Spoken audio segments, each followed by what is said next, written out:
The concurrent motion is agreed to. For the first time, the Senate yesterday signed off on a war powers resolution calling on President Trump to end the war with Iran. It doesn't force his hand, but Democrats say it sends a message. Only Congress has the power to take this nation to war, and this one must end. Maybe we should run again. Should we run one more time? The president spent part of the day at a truck plant in Pennsylvania. He later called the Senate vote meaningless. And in front of an enthusiastic crowd, he defended his strategy. Iran cannot have a nuclear weapon if that's okay. The Secretary of State Marco Rubio is now in the region trying to sell Trump's approach to allies. Iran's president, at least publicly, remains defiant, saying any agreement with the U.S. will not cover the country's missile program, and the regime says no nuclear inspections have been scheduled. They're wrong. They know they're wrong. They told us inside, and we have it down 100% inspections.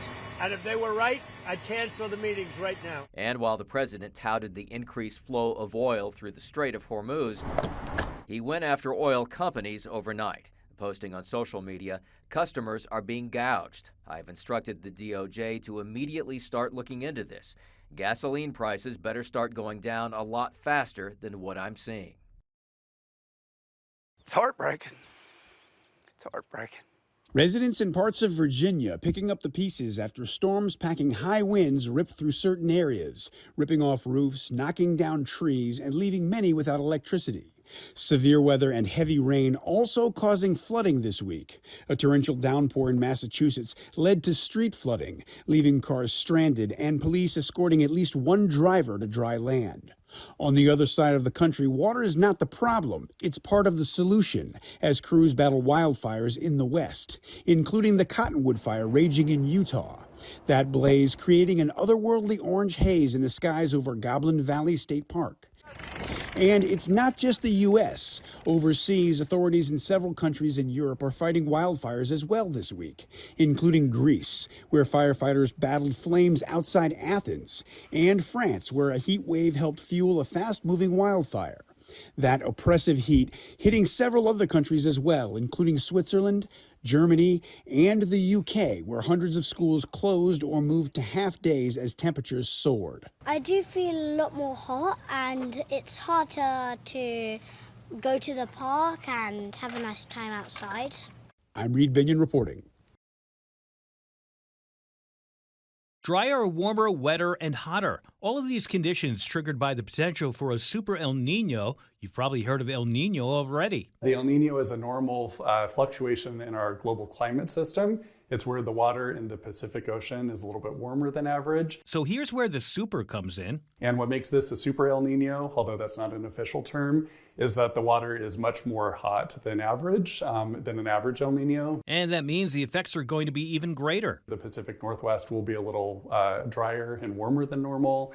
And the Southwest will see a little wetter winter than normal. But really what we're looking at is a much hotter summer next year. So that's the main impact that we're kind of keeping our eye on right now. And turning up the heat means putting the world's most vulnerable at risk. Experts are warning about the potential impact on those groups. Here in the United States, especially with those record-breaking temperatures we're expecting next year, it would be older adults, younger children, and people with pre-existing health conditions and the unhoused populations that we'll really be keeping our eye on. According to the Centers for Disease Control and Prevention, protecting yourself in the heat is simple. Stay cool and stay hydrated.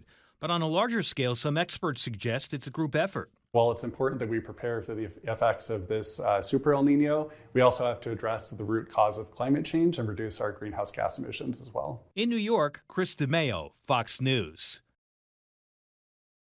He was who shaped us into who we are today. He was the heart of our family, the ultimate girl dad, our rock, our protector. In the complaint arguing negligence on the part of the defendants, Douglas Kraft's family cites Ahmaud Bourget's violent history, including an arrest in 2021 for shooting at a person. Bourget was later found not guilty by reason of insanity. There were numerous complaints of various neighbors that he was doing suspicious activities, that he was not right. And absolutely nothing was done by the Homeowners Association. Since the lawsuit was filed, I've spoken a couple times over the phone with Linda Scalata. That's the HOA president who's mentioned in the lawsuit. She insisted to me she did not know that Ahmaud Bojai was out of jail after his 2021 arrest. She said while she feels very sorry for the Kraft family, she called the lawsuit, quote, a little frivolous, and she said that she and other members of the HOA had no knowledge that this person, the defendant, was back in the community. So is your argument that people did know, or they should have known, he was back in the community after his previous case was adjudicated? The law requires either one, and I look forward to taking her deposition sworn under oath, and if she actually has the audacity to say that stuff, the conflicting testimony that will say that what she told you is actually not true. There's several residents that complain directly about this individual to the homeowner's president, directly. So that she'll have to say they were lying.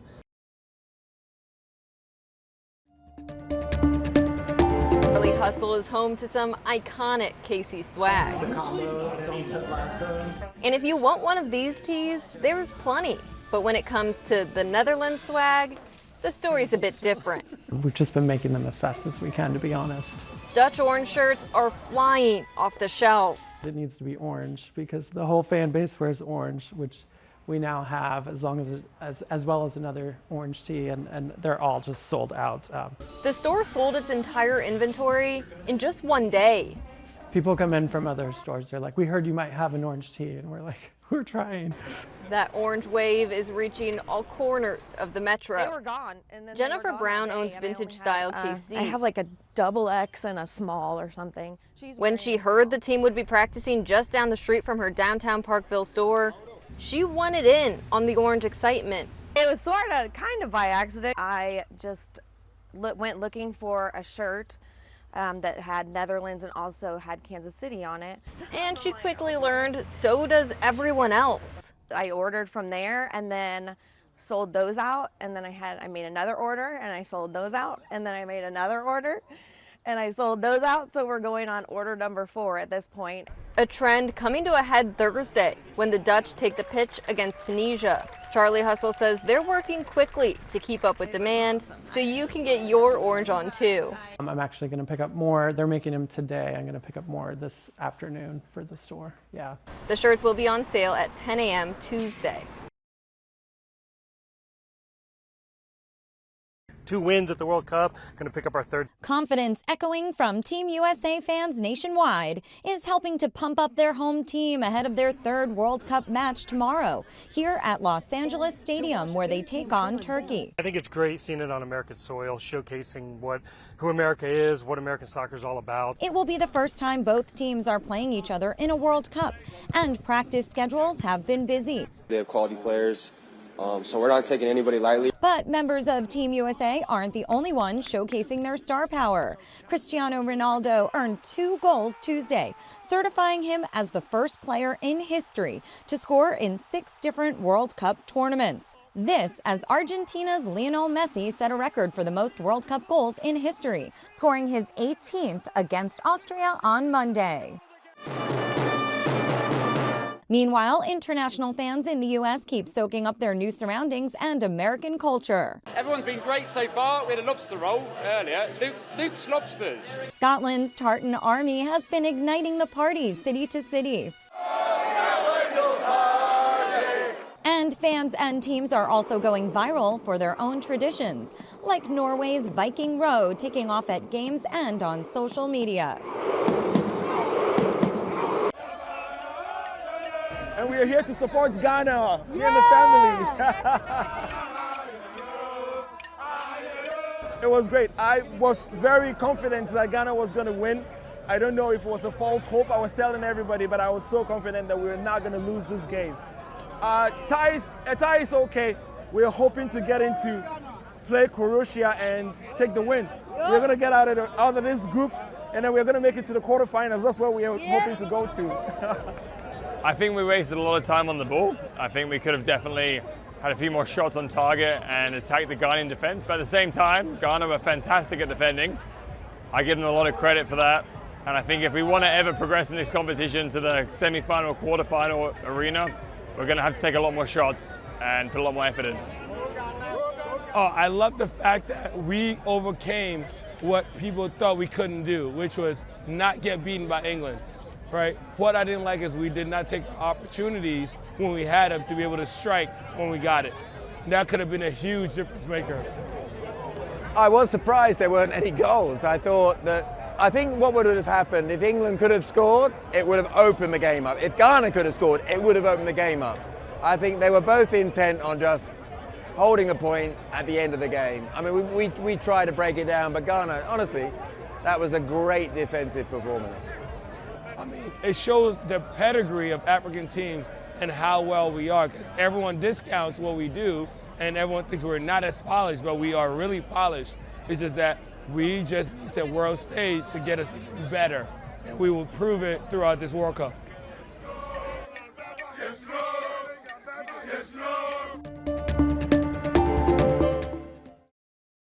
President Trump calling for a probe into oil companies for not lowering gas prices fast enough. Oil prices are now almost back to their pre-war levels, yet Americans are still paying almost $1 more for every gallon of gasoline they put in their cars. Prices at the pump will likely take time to recede. The president is pointing the finger at big oil, but gas stations set final pump prices. AAA says the average price for regular gas is $3.92 a gallon. The Wall Street Journal says Amazon and Google have the lead as artificial intelligence companies race for power. Amazon is expected to add the most data center and power capacity in the U.S. through 2030. Google is expected to add capacity at the fastest pace and will mostly have caught up with Amazon by 2030. And young workers no longer dress to impress, not even on day one of their new jobs. The Wall Street Journal asked young workers, when did the first day of work outfit become so casual? And their answers show some feel professional office clothing does not make them feel cute or look as good. One Gen Zer says, quote, my outfit doesn't reflect how professional I am, my work does. Gen Zers are now swapping blazers and heels for oversized clothing and athleisure. CJ Papa, Fox News. It's a growing problem in the U.S. An aging population is expected to cause the number of new dementia cases diagnosed per year to double between 2020 and 2060, making prevention a top priority. 50% of dementia cases could be prevented or delayed. Derek Salisbury with the University of Minnesota School of Nursing says a person's risk of dementia development is greatly impacted by 14 factors or lifestyle choices that can be changed, and 6 of them can be addressed by one thing: exercise. He says moving your body can prevent or delay dementia by cutting obesity, high blood pressure, high blood sugar, depression, high cholesterol, and physical inactivity. If you are able to prevent the onset of dementia, you are able to live a life longer in quality years. In a study, Salisbury and other researchers enrolled people 45 and older who were concerned about their memory and live in rural areas where it may be harder to access health care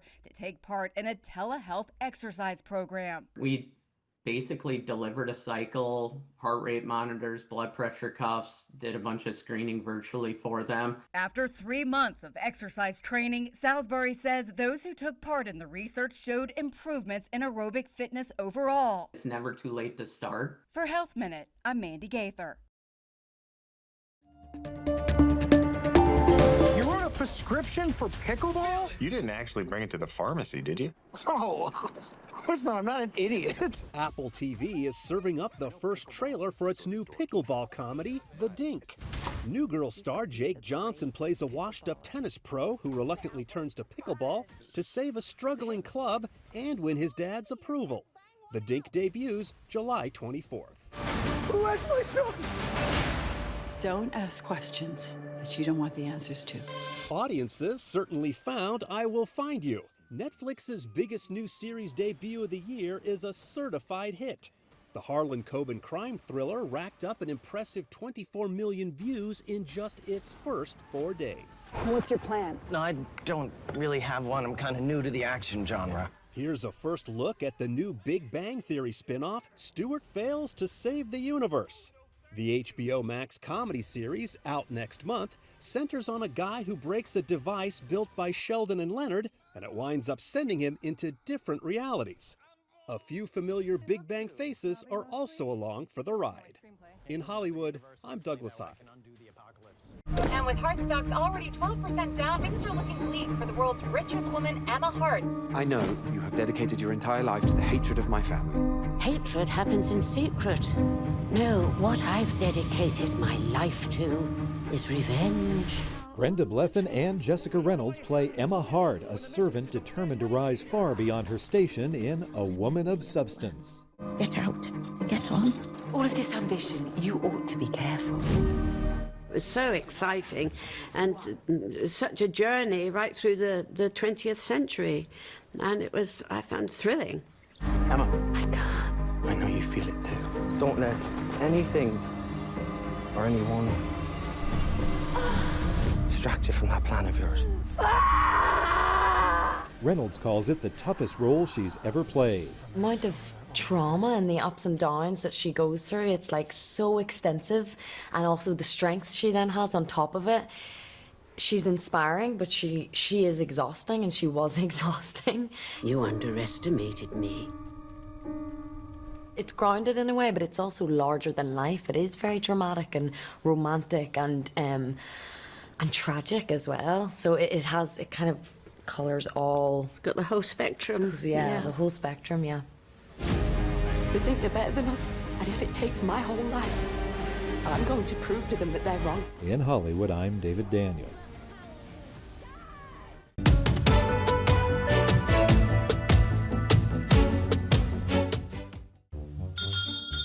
Hear ye, have I got news for ye. Oh, yeah! The guy making all that racket now has the title to back it after being named the world's loudest man by Guinness World Records. 58-year-old Joseph McGrail Baitup is an honorary town crier from Canberra, Australia, who shattered a nearly 3-decade-old record when he stepped into a recording booth and let it rip. Now! Hitting an astonishing measured level of 122.4 decibels. That's about the same intensity as a jet engine, for crying out loud.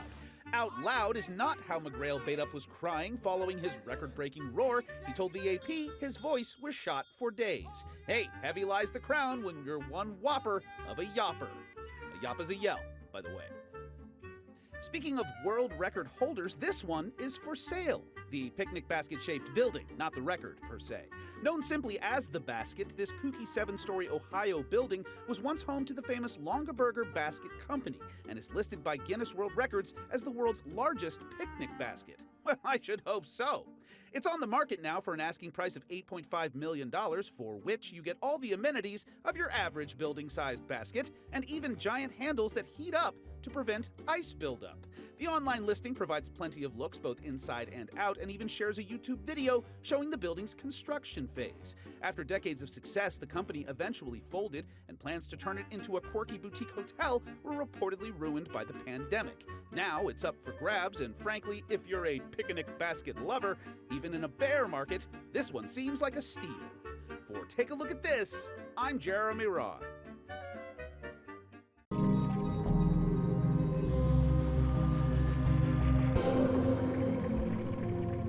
And it does seem odd to the outside eye that us, like spacesuits and Prada, would have anything in common, but it's amazing how similar our work ethics are. And you know, you work in spacesuits because you're very passionate about spacesuits, and Prada is very passionate about what they do, and they do so much material science and advanced development on materials that it's very similar to what we do. Think about the suit that you saw when we went to the moon many, many years ago.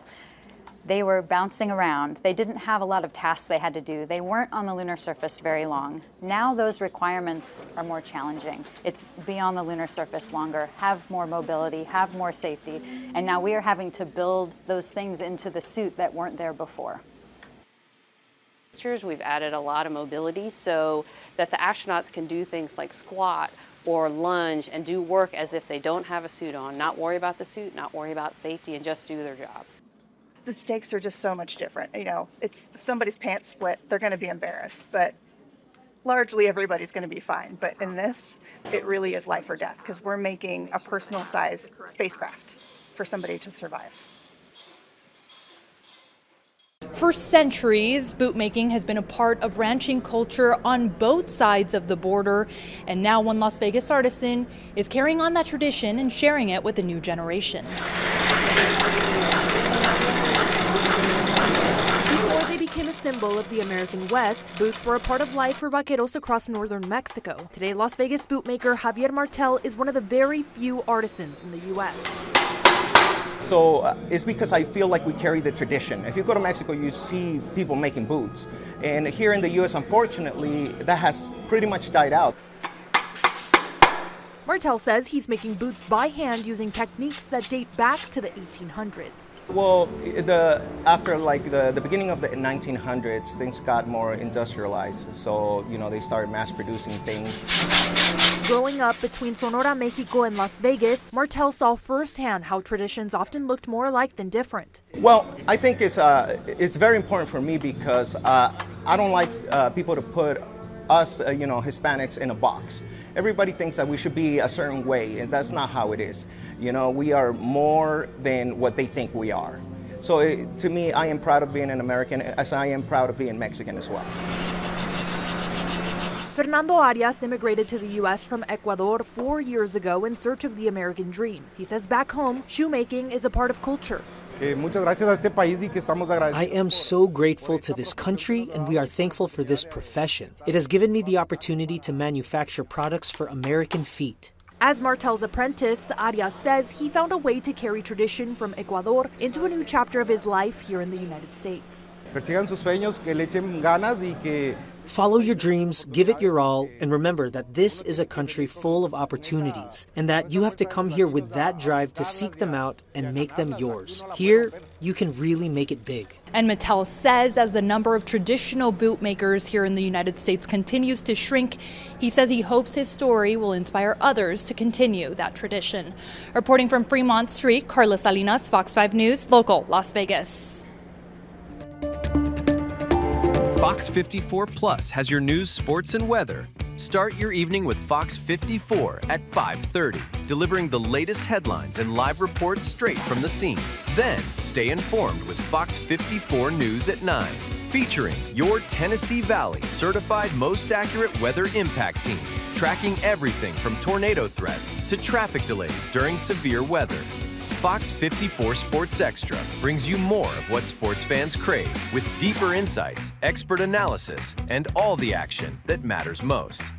On Fox 54 Plus, you'll also find Alabama politics, plus 24/7 weather radar and real-time forecasts to keep you ahead of the storm. Looking for a quick recap? Don't miss Fox 54 Week in Review, highlighting the biggest stories of the week.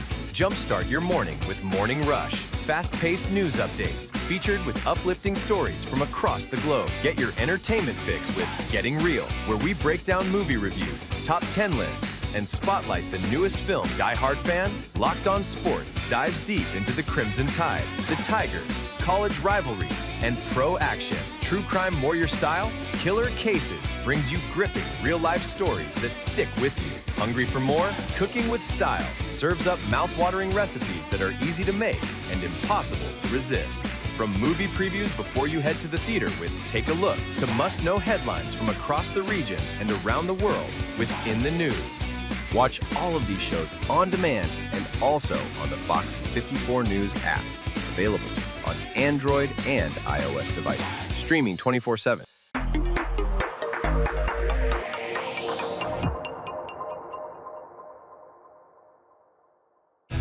There's more to Fox 54 Plus with the Locked On Podcast Network. From the Tide to the Tigers, from college teams to pro, the Locked On Podcast Network gives you insights and analysis you just can't find anywhere else. These kids, they want to play. I don't think so. I think it was Chad Baker-Mazzara. Locked On Sports, streaming every day of the week and right here on Fox 54 Plus.